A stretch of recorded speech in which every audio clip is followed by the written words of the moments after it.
Three, two, one, and we're live. My name is Mavel Heimuli. Thank you for tuning in to another episode of the Village Made podcast. I'd like to acknowledge our sponsors, C4 Designs. C4 Designs is a clothing company on a mission to keep our beautiful Nisian culture alive. Use code VMP15 at checkout to get 15% off all purchases at c4DZYNZ.com. So today from the village, we have a special guest. I call her, as part of the podcast, some of like the Village Made podcast OG. So she's an OG of the podcast because before I even put out any content or anything on YouTube or posted anything, I had already done a few interviews which haven't been posted. And so these are the people that I consider OG.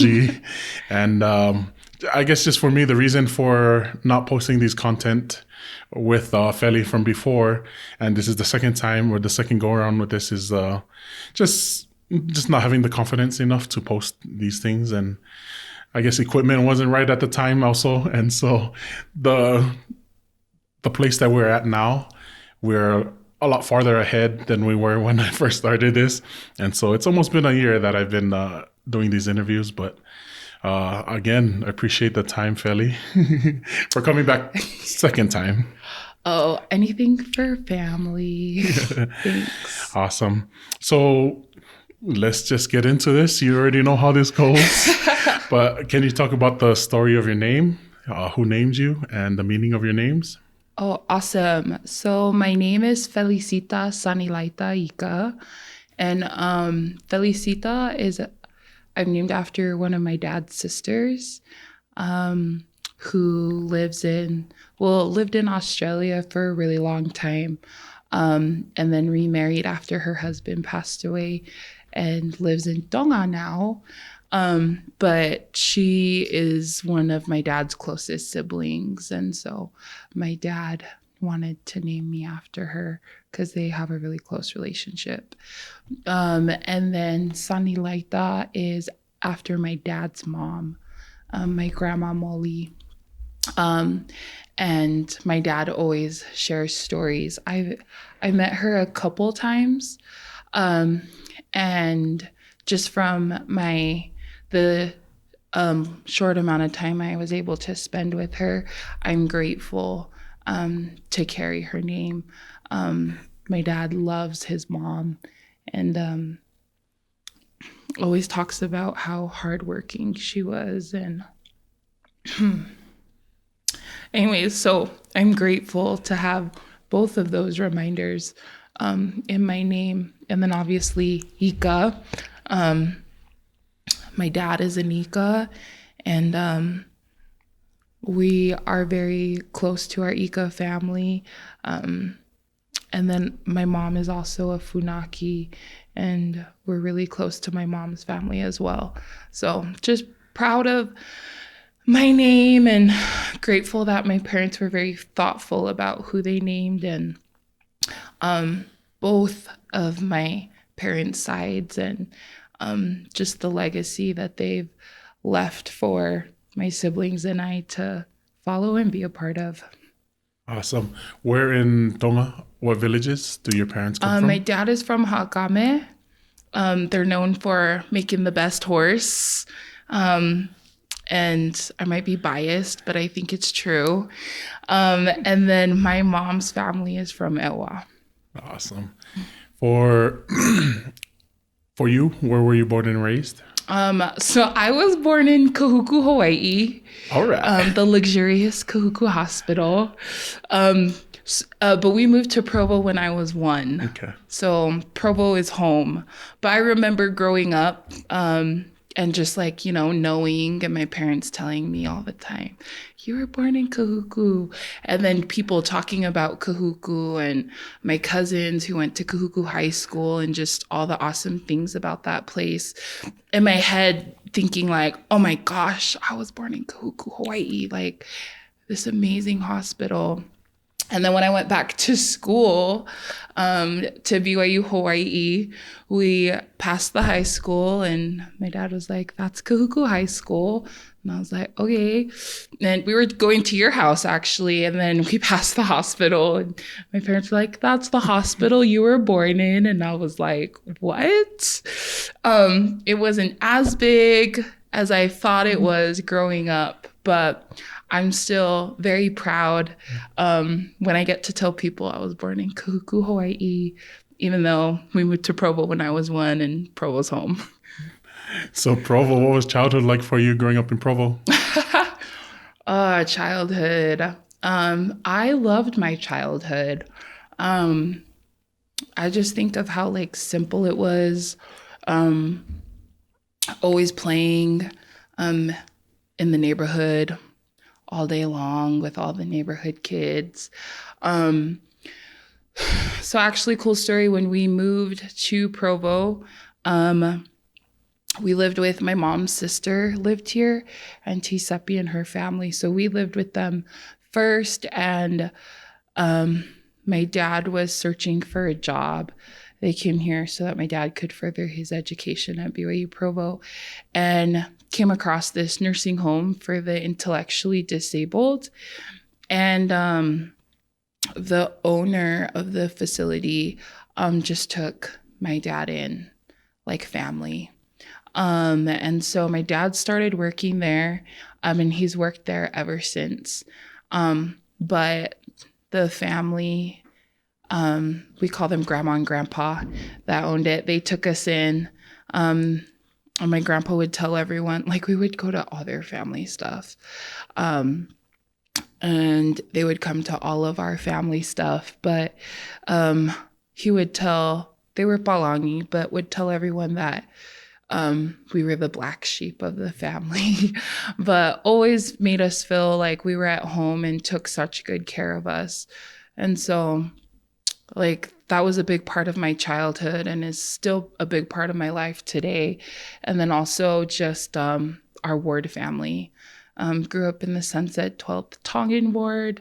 And so like when I think of my childhood, I think of like our Palangi family that like took us in, and then just like ward functions. There was always a ward event going on, ward dances, mutual night, activities, supporting families in the ward with different things. So that's what I think of when I think of childhood. And it was pretty awesome. Growing up, what were some of maybe the traditions or the culture or maybe some of the values that were instilled in the home? So one of the first things I remember growing up, my mom loves to dance. And she danced at PCC and has always just been a dancer and performer. And so she's always taught us growing up how to dance. And she started like a dance group with my siblings and I, and then just our cousins, my Auntie Seppi's kids, and then some other relatives in our ward that lived close by. And she'd make us like have dance practices, and we'd learn numbers from all the islands, and then we'd just go around and do different luau's for people's ward functions, family reunions, birthday parties, just anything, work parties. And like there were a lot of times where we hated it, and like we would complain all the time. And but I'm so grateful that my mom, like, it was such a high priority for her to teach us the culture, and to help us understand that part of our culture. Like, I feel like there were so many things learned there, within the Tongan culture and the other Polynesian cultures as well. So at the time, those were probably some of my least favorite moments. But as we got older, I'm very grateful that she shared that with us and taught us that. And then, of course, everything else. Like, I feel like the Tongan culture a lot of things go hand in hand with the gospel. And so because the gospel was the culture that my parents lived by and share in our house, obviously things like respect, especially for the boys, like the boys were never allowed to, go to the girls' rooms or to not lay down in front of the girls. Always say tulo when you walk in front of people, to always make sure that our grandparents or the older people are taken care of before you sit down to eat, making sure that they're served or taken care of, and serving and looking out for people, especially when you have guests that come to your house. And then also remembering those things when we weren't with our parents, like always reminding, my dad would always tell us, like, remember who you represent,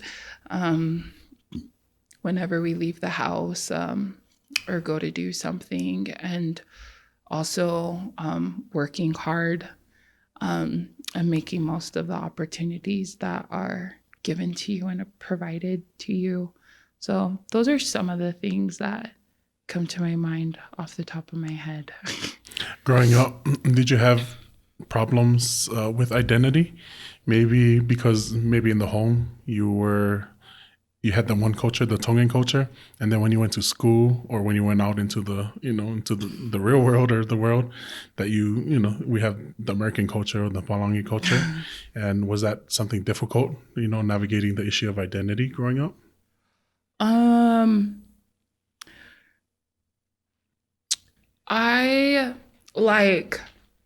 I feel like for me, I never struggled with like knowing who I was and not knowing,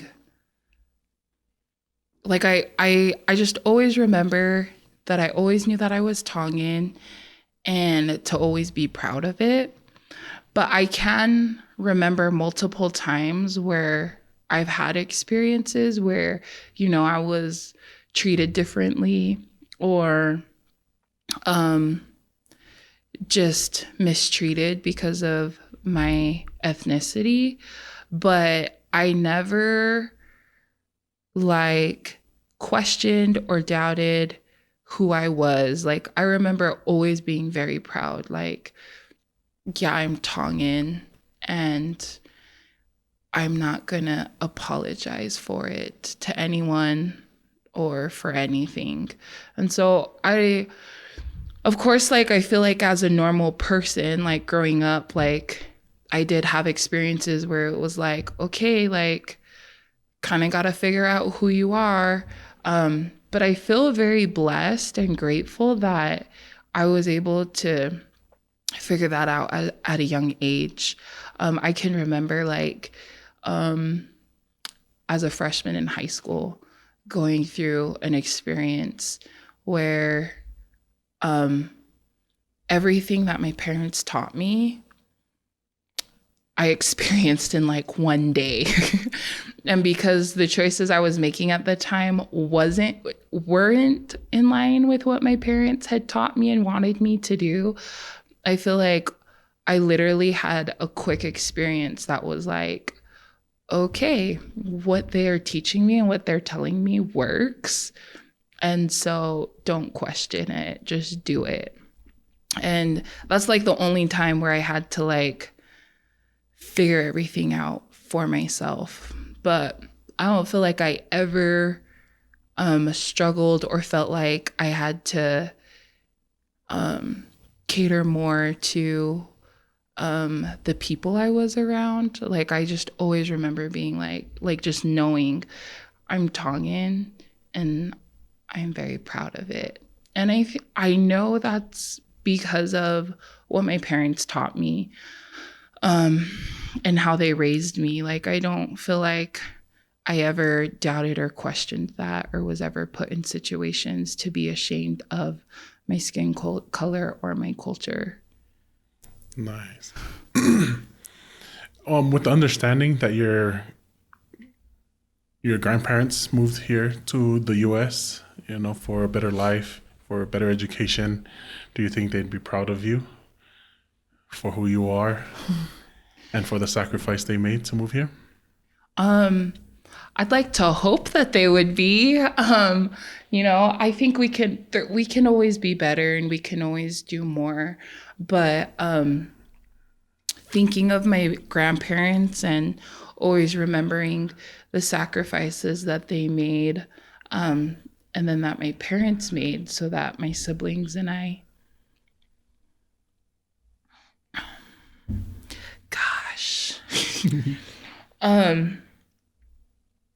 could have more opportunity and a better life, is always in the back of my mind, and is definitely one of those motivating factors in my life. Like, I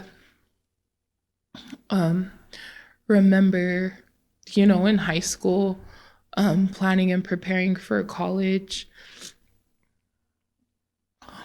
and always, like, my parents always gave us these talks to remember the opportunities that we have and to always make the most of it. So that is always something that I'm always trying to remember, and trying to make sure that I don't waste it. Because there's a lot of people, like, I am very blessed, and my sibling, like, our family is very, very blessed. And so I know there's a lot of people who would love to have the opportunities that we have. And so I try to remember that and try to make sure that the choices I make and the actions that I do always reflect my gratitude to them and their hard work and their sacrifices. I'm grateful for for you to bring that up, for just remembering that, we represent, that's who we represent, is our parents and the sacrifices they made. For you, what are some things culturally as Polynesians, maybe Tongans, that we have to unlearn? I know we've spoken of the good things, but now maybe what are some things we have to, unlearn? Oh, yeah. I think one of the first things that comes to mind is something I had to learn the hard way. I feel like as Polynesians, we're very humble people. And I feel like we're taught that, to be humble, and to speak when you're spoken to, or when you're given the opportunity to not talk back, But I've had to learn being here in America, in order to be competitive in whatever field that you want to go in or that you're interested in, you have to learn how to speak up and how to present yourself. I remember being turned down for a position that I was very qualified for, because they told me that I didn't talk about myself too much, that I, like, I didn't make myself look as good as I was on paper. They could interpret it as lacking confidence. Yeah. Lacking confidence, just not knowing how to speak or communicate effectively or properly. And so I've had to learn how to not stay so quiet sometimes.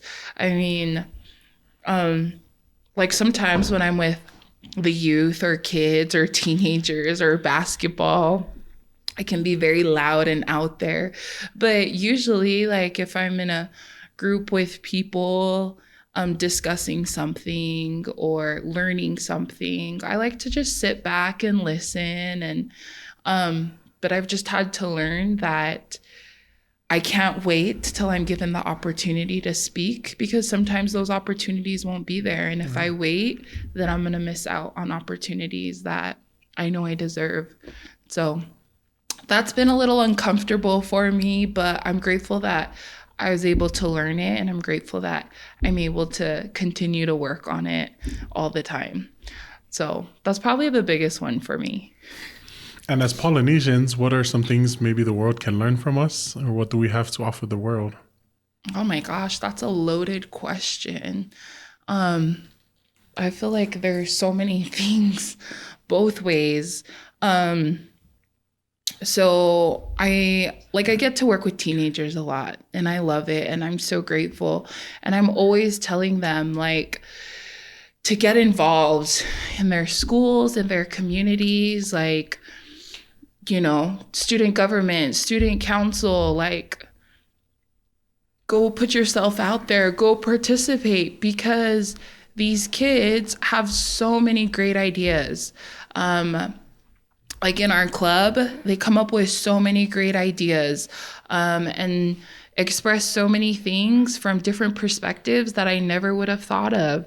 And I'm always like, go and share that, like go participate so that everybody else can benefit from like creativity. You know, I feel like we bring a unique perspective, and we bring energy with that perspective that can't be found anywhere else. And I think it's because of the experiences we have, especially when you're in a community or country where you're the minority. I feel like your perspective just brings fresh ideas and energy that helps people unite and come together and just feel loved, that can't be presented or brought anywhere else, if that makes sense. So that's one thing. I also just feel like we have this gift to help people feel comfortable and needed. And I feel like people love that, especially right now. Like, who doesn't want to be somewhere where they feel special and included? So I think that's another thing that we're really good at. I know you kind of touched on it earlier about working with kids. I guess now we'll transition into getting into where you are now and the path that it took you there. But first, talk about your passion, because because I kind of know your story. I kind of know that this passion, that you have of basketball, kind of took you and kind of, helped you to where you are today. Also being the teacher, or helping with the Polynesian club. Oh yeah. And so, talk about how you came into basketball and how that has helped you throughout your life. Maybe some life lessons that you've learned from the game of basketball as well. Oh yeah, for sure. I love basketball. I love sports. I love extracurricular. Like, I just feel like there's so many life lessons you can learn from competing on a team, and learning to work for something, and just to be disciplined. Just so many things that you can't learn from not participating in extracurricular activities. So I've played basketball growing up. And then in high school, I did an internship at an elementary school, elementary teaching internship, because I knew I loved working with kids, but I didn't exactly know what I wanted to do. And I loved it. And so I decided going to college that I would major in elementary education. And like I mentioned before, my dad works at a facility for intellectually disabled individuals. And as I was at college, I started to realize that I might be interested in coaching, and that I couldn't do that if I was an elementary teacher.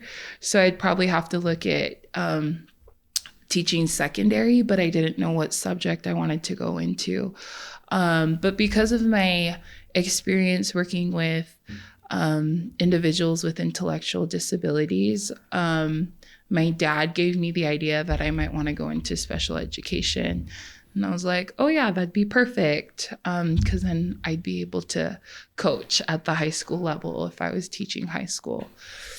And so I changed my major to special education with a minor in coaching. And after my mission, I came home and I started coaching right away. And coaching basketball and playing basketball are so different from each other. But I started coaching, but I wasn't teaching. I ended up going to the nursing home and working with my dad for a while, and wasn't sure if I wanted to get into teaching, but started coaching and loved it. Just being able to, so I had the privilege of playing for Coach Wendy and I at BYU Hawaii. And she taught me so many life lessons that I feel like helped transform me from this like awkward teenager that was pretty indecisive in high school to this just confident young adult, just from playing basketball for her.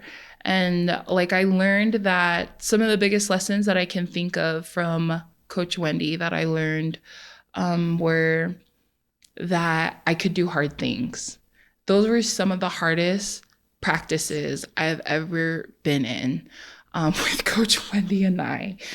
She is not afraid to make you run and make you work. And which I was so grateful for. Like my freshman year, I cried almost every single day after basketball practice. And I legit thought she hated me. But then after my freshman year, I tore my ACL.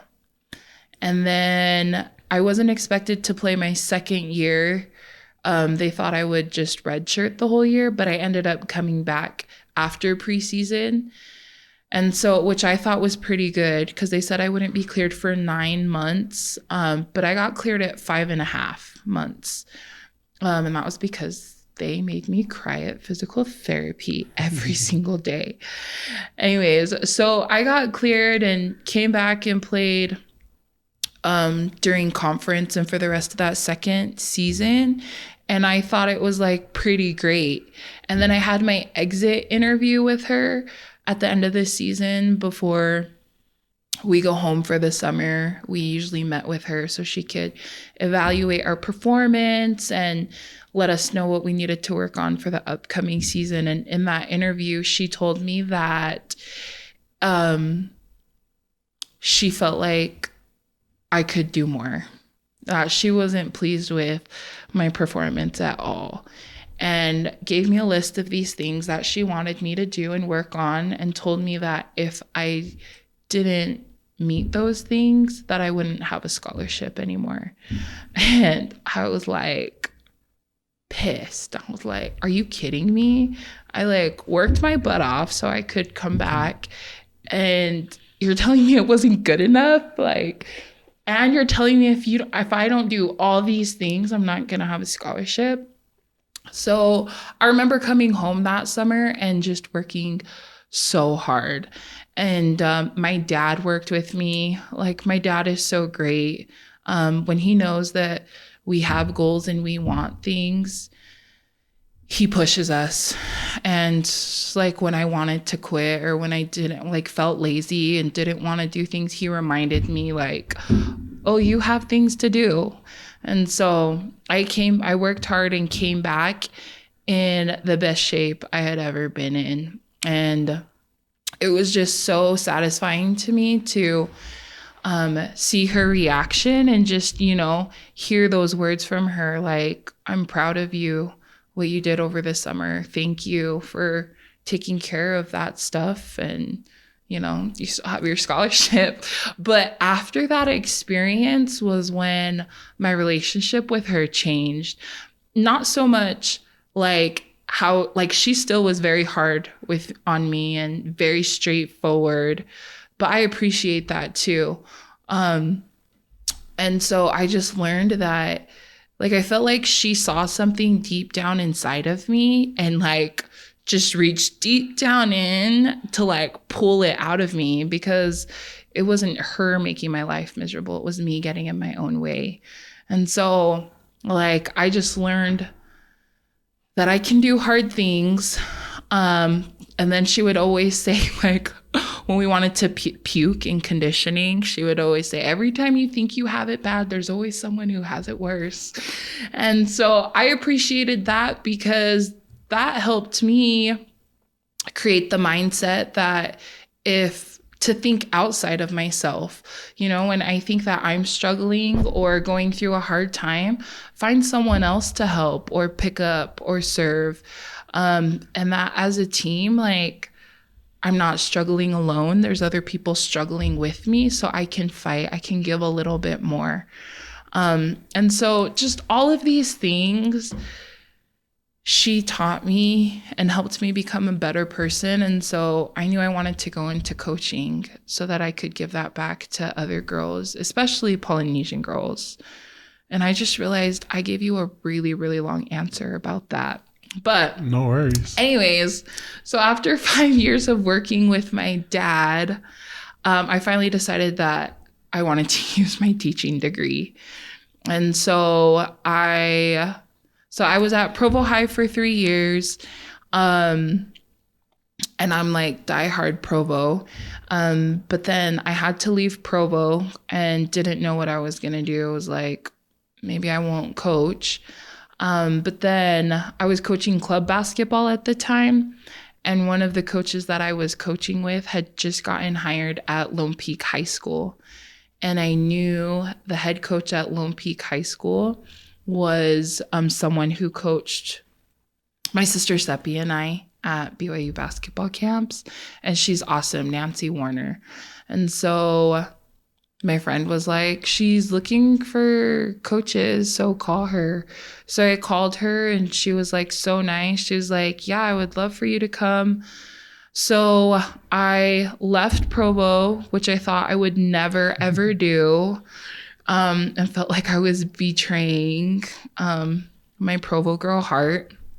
But went to Lone Peak for 2 years and had the best time. Like, I feel like coaching at Lone Peak with Nancy Warner helped me just expand my coaching abilities and my coaching perspective. And I just learned so many things. So then I was at Lone Peak for 2 years, and then was convinced to come back to Provo because my sister was in 6th grade at the time. And so I was trying to think ahead of time, ahead. If my sister's going to be at Provo, I probably should look at transferring back that way. And came back for a year at Provo and was in a position where I could, what is the word? Take over the program, because the head coach at the time was going to be an administrator. So that was the plan, and then ended up not getting the job at Provo, which was devastating. Like, wow. That was heartbreaking for me. And so my family, together as a family, made this decision. And by family, I mean like my mom and I and my parents and I decided that we were going to go back to Lone Peak and we were going to take my sister with me. Just because my parents loved Coach Warner and they knew that the experience I had there was so positive, and like I felt so valued and appreciated, and I got the same in return. And so we decided that we were going to go back to Lone Peak. So I went back to Lone Peak to coach. We transferred my sister up to Mountain Ridge Junior High that feeds into Lone Peak High School. And then I was still teaching down here in Provo. And after 2 years of doing that, coaching at Lone Peak, teaching in Provo, a teaching position opened up at Lone Peak High School. And it was like the day before school, like this past school year, it was the day before school was supposed to start here in Provo. And Nancy, Coach Warner, calls me and she's like, hey, there's a special ed teaching position open here. Do you want an interview? And at first I was like, no, that's such short notice. Like maybe next time when I can plan a little bit better and give people proper heads up. Because here in Provo, I was teaching at Independence High School special ed, and at Provo High, I was teaching the people of the Pacific class. And I loved that. Like my Polynesian kids, my Pacific Islander kids at Provo High, they're some of the best kids I've ever met and that I got to teach. And so teaching that people of the Pacific class was like one of my most favorite things. And so I was like, I gotta stay. I gotta take care of them. But when I got off that phone call, I had this strong feeling like, you really need to look at this. Because I was driving to 3 different places every day. And so I was like, okay, I'll look at it. And anyways, just got the feeling that I needed to go to Lone Peak to teach there and coach there, and made the decision, and everything just fell into place, and it's been amazing.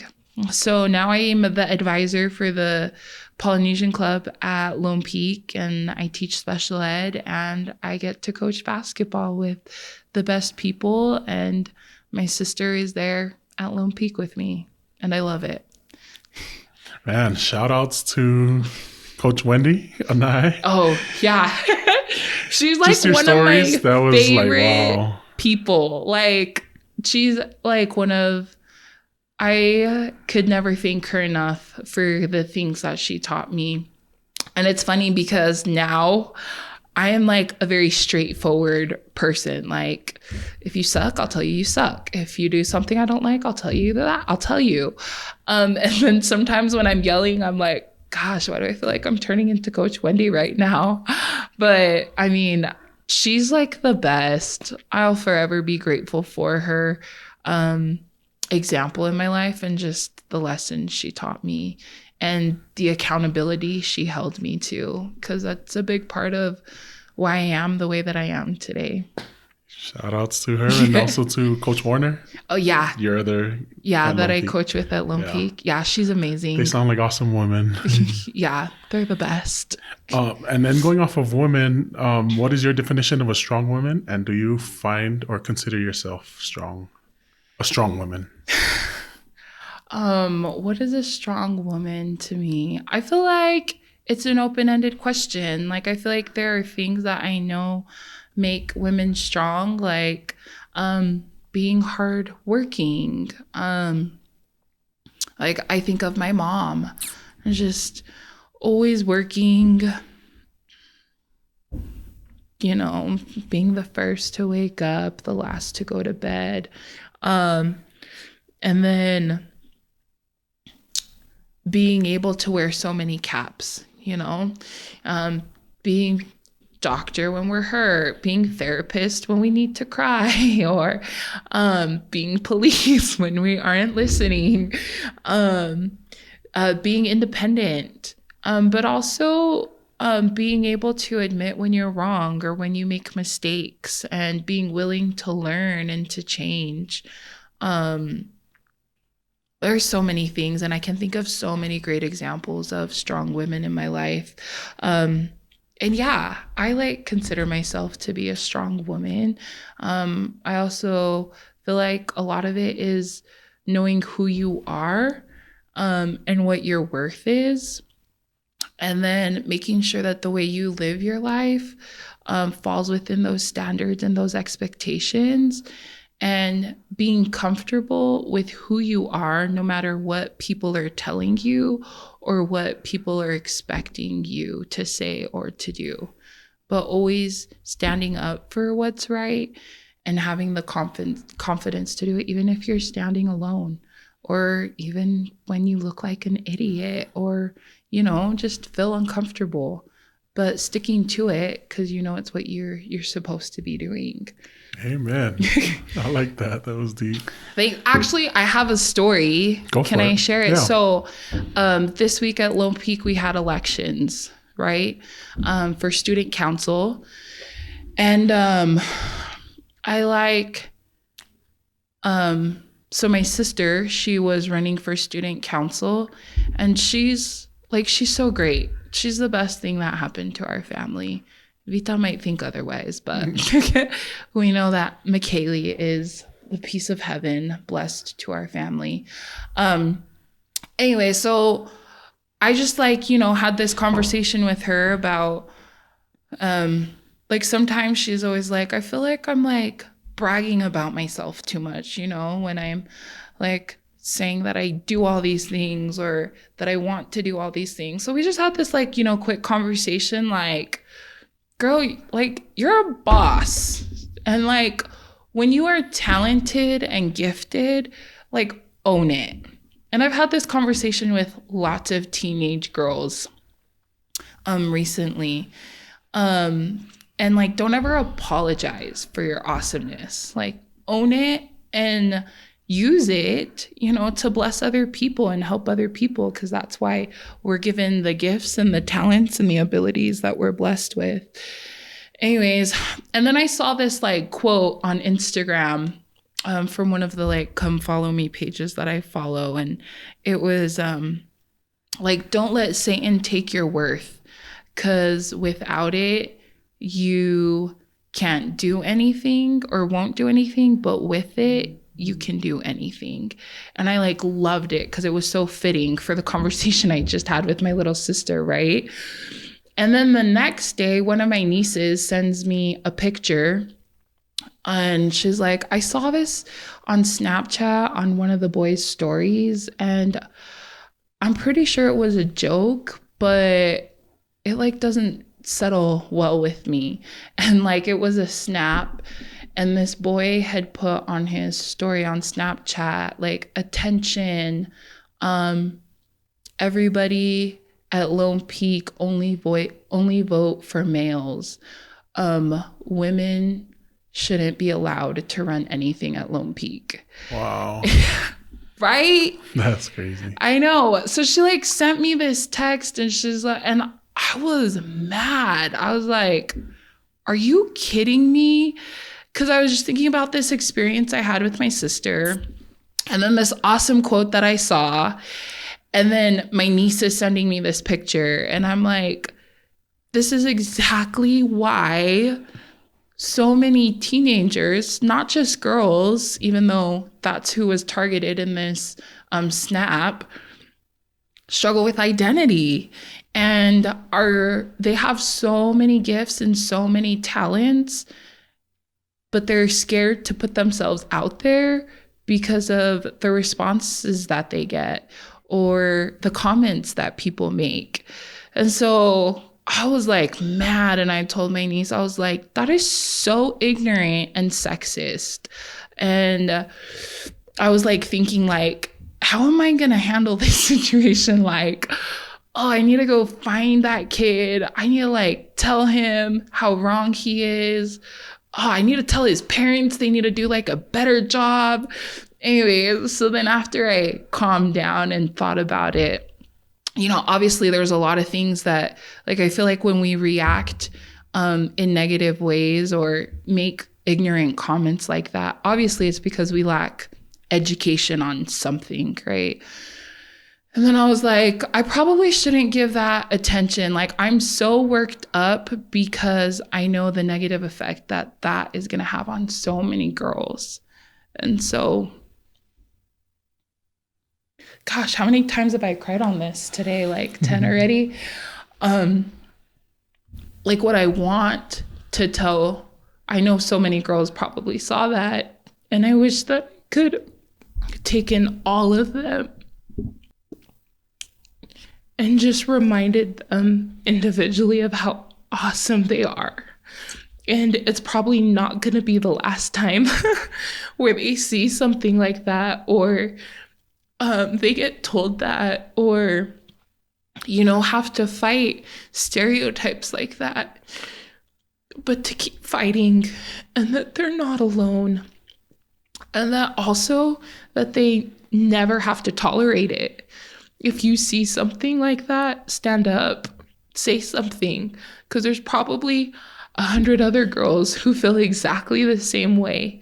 They just might not have enough courage to stand up and say something. And then also to the boys that saw that, just invite you to use your voice and take a stand. It might have been a joke, even though I don't find anything funny about that. But people say things when they know that it'll be tolerated. So if we take a stand and, put zero tolerance to stuff like that, then people aren't going to make dumb remarks. They're going to know where we stand and what we believe, and it's going to encourage them to be better. So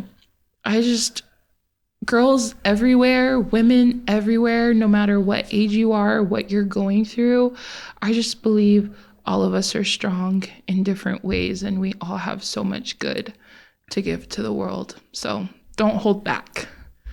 Jeez.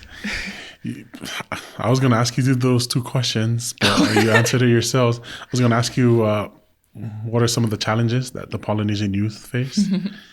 And then also ask, what do you want your kids to know about themselves? Perfect. I didn't even have to go down that, but for you to be answering that, I think that's amazing. And then just be unapologetically you. Oh, absolutely. I think Kobe, Mamba mentality, I love him for so many reasons, because I think his mentality applies to so many, like everything in life, not just basketball. Right, not just, be unapologetically you. What do you love about yourself? What do I love about myself? I love that I love people. Like, I love being with people. I love getting to know people, and I love talking to them. And so I love that. And I love that people feel comfortable talking to me or coming to me, and that I can, help them sometimes. So that's one of the things I love about myself. I also love that I'm generally a positive person. Something else I learned from Coach Wendy, to always try and look at things from a positive perspective. Like, what can I learn from this? What can I take from this, rather than, being discouraged or negative or thinking that everything is the end. Just keeping a growth mindset and pushing forward. So those are a couple of things I love about myself.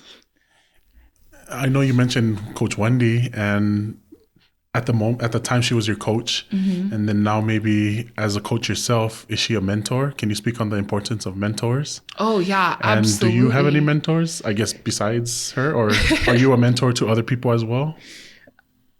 Yeah, I think mentors are super important. Yes, Coach Wendy is definitely a mentor. Sometimes she won't hear from me for years, and then I'll pop up and I'll be like, hey, could you help me with this? Or, hey, could I get this from you? Could I use you as a reference? And then, yeah, it's been a little while, but sometimes when she's in Utah and has time and our schedules, fit with each other, we will catch up and go to lunch. And she's given me, we've had multiple conversations about coaching and different techniques to use, or ways to get through to kids better. So yeah, she's someone I consider to be a mentor, and I still try to use as much as I can. Also, Nancy Warner, that I coach with now, she's definitely a mentor for basketball and for life. There's just so many things I admire about her. And so she coaches at Lone Peak too. So I love that, if I ever just need a break with school or whatever's going on, I can just go down to her office and talk for hours about different things, or we just brainstorm about our team and talk about different things that we could do to help our team be more successful in every aspect of their lives. And then, of course, my parents. I remember when I served in Young Women's for our church, there were multiple things I asked my mom about because she's been a Young Women's president multiple times. And then even just different things in life, finances, growing up, I'm always asking for their help.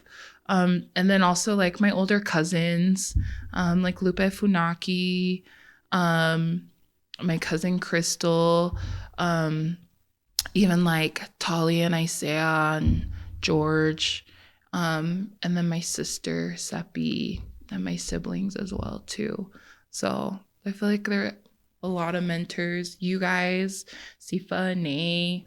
So just so many mentors. And then, yeah, I like to think that I am a mentor to other people. I just feel like whatever experience and knowledge I have, I like to share that with other people, and hopefully other people can benefit from it and learn whatever it is that they need to from me sharing whatever knowledge that I have.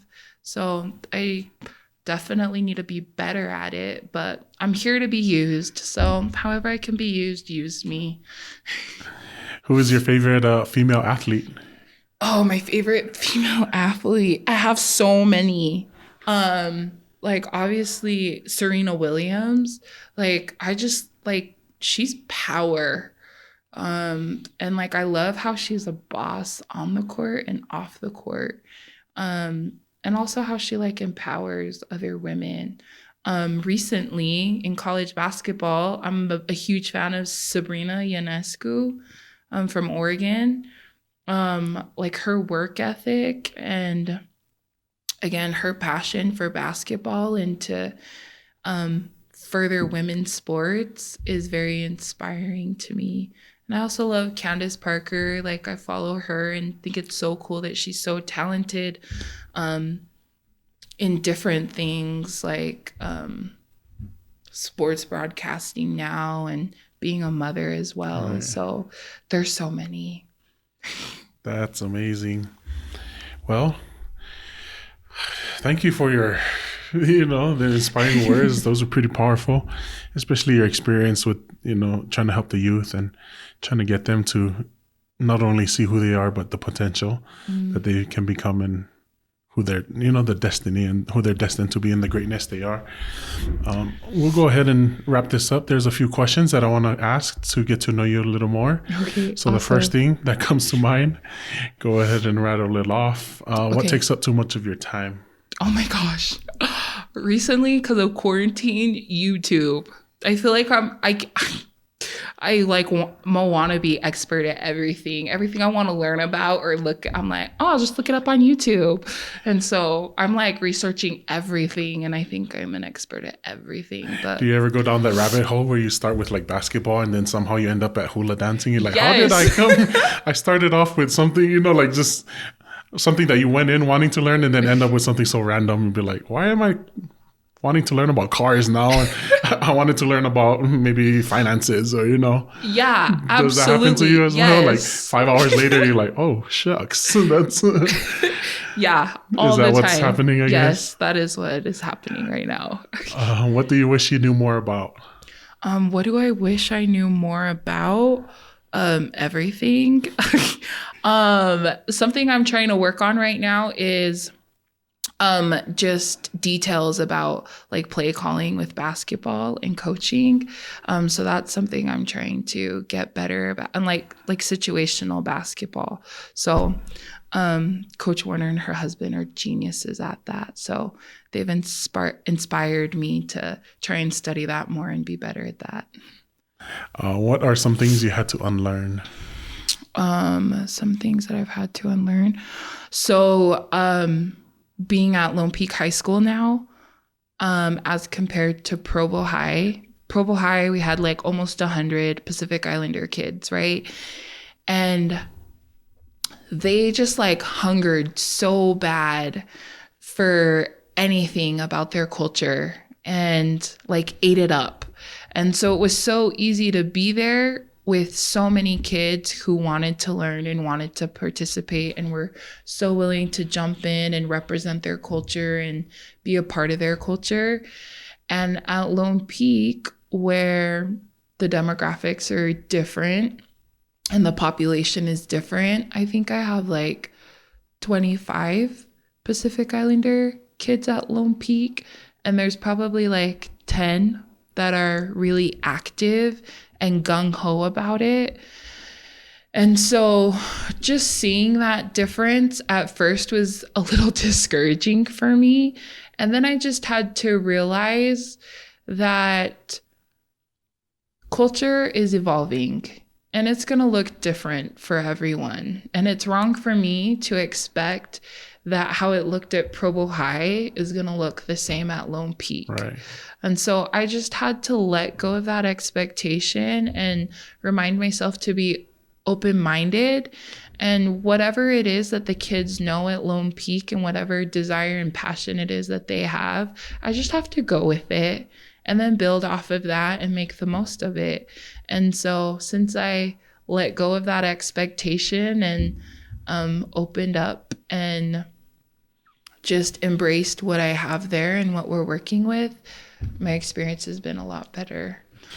And just the demographic you talked about, Provo High versus Lone Peak, just the environment that they come from. Lone Peak has a lot more money, or, just the wealth there compared to maybe Provo High. And not saying that Provo High is not wealthy, but just, just the difference. It's a culture difference. Right, the culture. Like a huge culture difference. So it's been nice to be a part of both and to get experience in both areas. What's your favorite book? My favorite book, I have a lot, but one of my favorites is Wonder. Have you read it? I've seen the movie. Is it the movie? Grade. Yeah, no? It is a movie now. Based off of the movie, I guess. It's like a 5th, 4th grade reading level chapter book, but everyone should read that book. It's a great book that teaches us to be kind and loving of other people. If you could spend a day with someone dead or alive to pick their brain, who would it be? My grandpa's. I never had the privilege of meeting my mom's dad or my dad's dad. So I would love to meet them and talk to them and hear their stories and their experiences.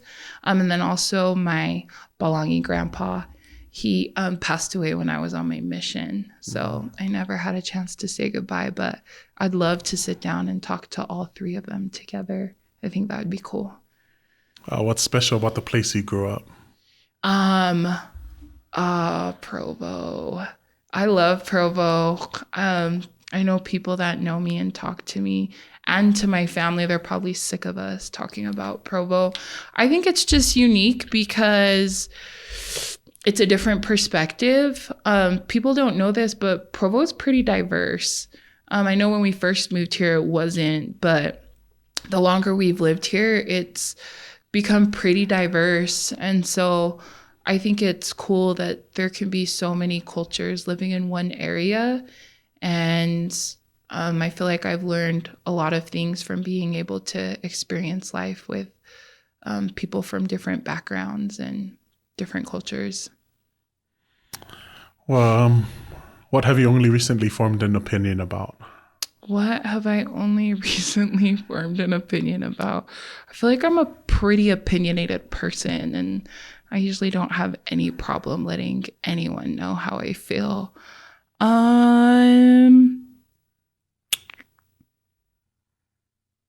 It's probably not a very strong one, but I don't usually pay attention to politics or anything going on in the world, but only recently because of COVID-19 and, the decisions that are having to be made by the government, I've actually been listening to and paying attention to a little bit more.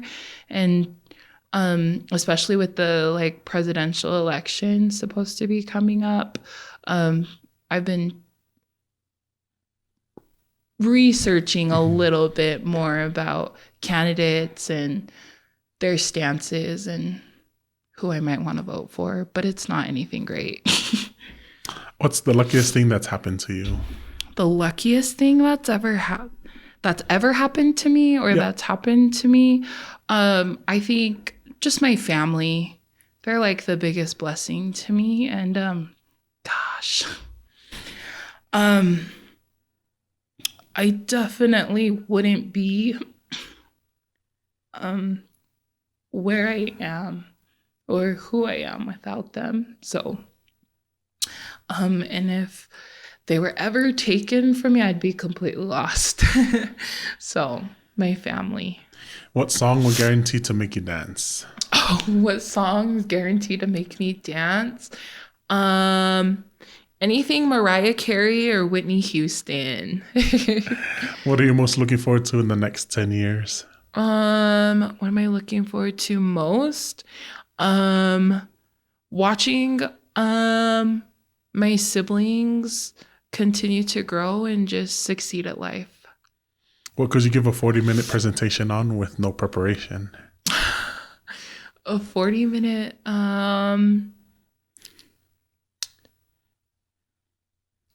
I think identity and talking to young women, youth, teenagers.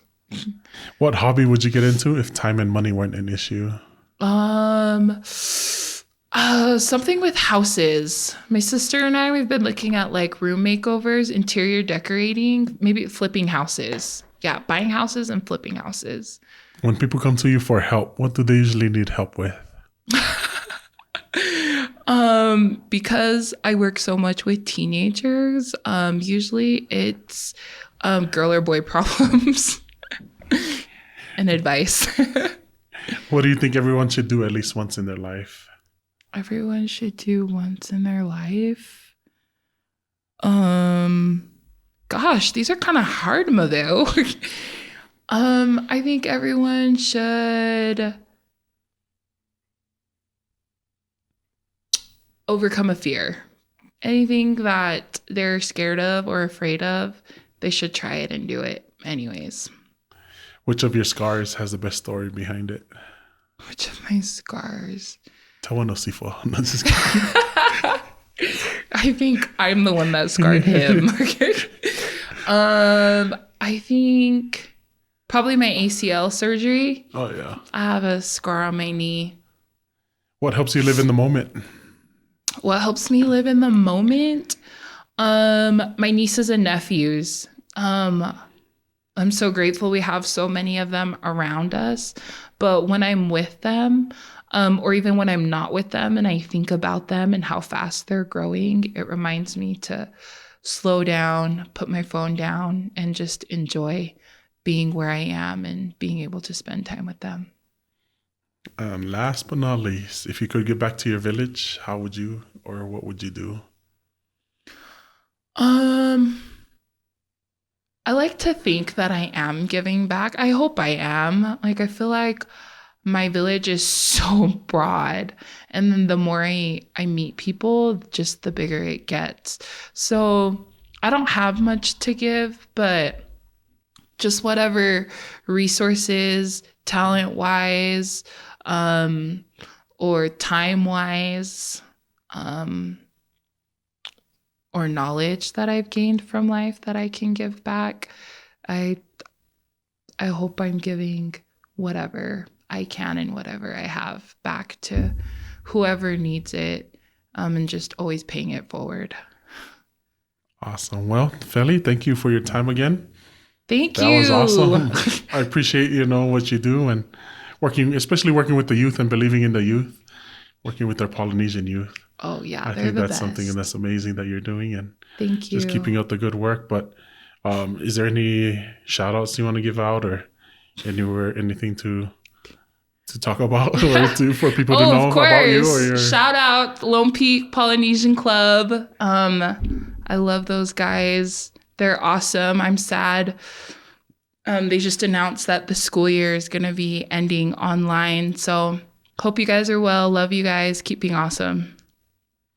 Awesome. Well, again, thank you for tuning in to another episode of the Village Made podcast. From my village to yours, Ika.